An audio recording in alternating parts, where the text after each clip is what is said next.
Howdy there, folks. Josh McCarthy with Cowboys of the Cross here, and this is the Short Go. Got a passage for you in 1 Corinthians 16, verse 13. It says, "Be watchful, stand firm in the faith, act like men, be strong." So Paul's at the end of his letter here addressing the whole church, and so we'll break this down. We got the be watchful, stand firm in the faith. There were some people bringing in some false teachings and things about Jesus and about the church that were anti-Christian, anti-gospel.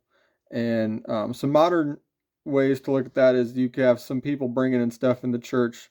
On one side of the spectrum, you got things like homosexuality, people thinking, oh, we can accept certain kinds of sins, even though it's obvious the Bible teaches that they're sins, because God is love. Well, that's a false God. God is love, but he's also true, he's also righteous, and he's also holy. So accepting a sin as something else than sin isn't loving. Other examples would be things like Mormonism and Jehovah's Witnesses. You got those groups that say they are Christian, but they don't believe in the Jesus of the Bible. They don't believe Jesus is the Son of God, the second person of the Trinity, that he died and rose from the grave. They believe that a lot of crazy stuff if you really look into it. So don't get sucked into that, don't get sucked in the whole Mormon thing or Jehovah's Witness thing.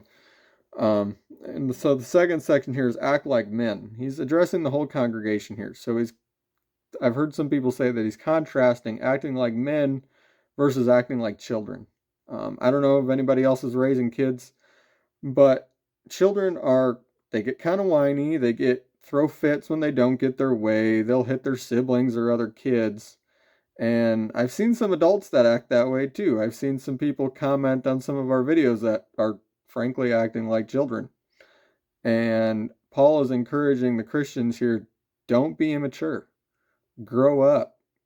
Be wise. Be self-controlled. The fruit of the Spirit. Peace, patience, love, kindness, self-control. And more that I can't remember right now.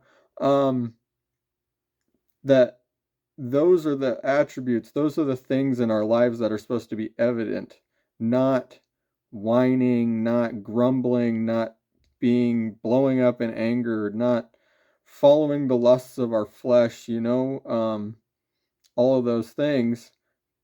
And so, yeah, Paul's telling us, grow up a little bit.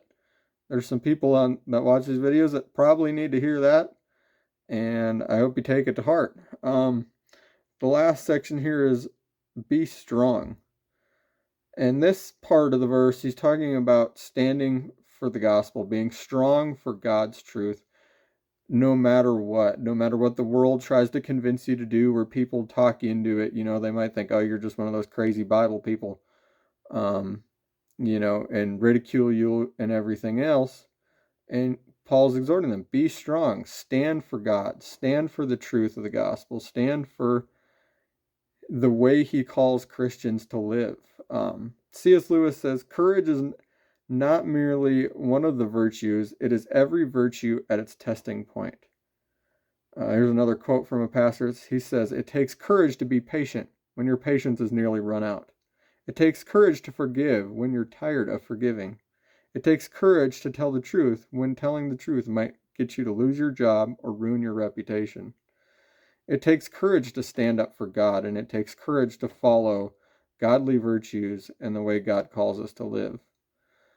I don't really have another big point besides those things. This verse just was speaking to me, and I would just exhort everybody, stand firm in the faith, act like men, and be strong. All right, we'll catch you later. Adios.